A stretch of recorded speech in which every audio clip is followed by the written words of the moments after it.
கரூர் கூட்ட நெரிசல் வழக்கின் விசாரணைக்காக சிபிஐ அலுவலகத்தில் 2வது நாளாக ஆஜராகியிருக்கிறார் கரூர் மாவட்ட ஆட்சியர். விவரங்களுடன் நம்முடைய சிறப்பு செய்தியாளர் சுசித்ரா, விவரம் என்ன?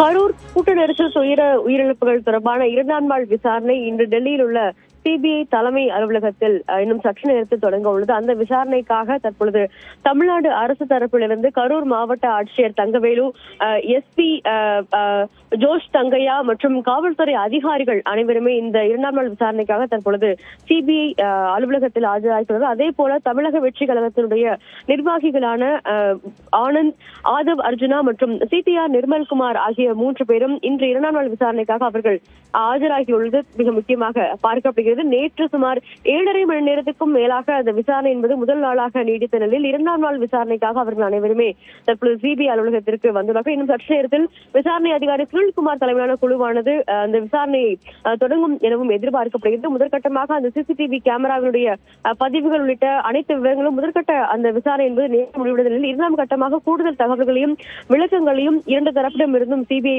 இன்று பெறும் என்றும் எதிர்பார்க்கப்படுகிறது. விரிவான தகவலுக்கு நன்றி சுசித்ரா.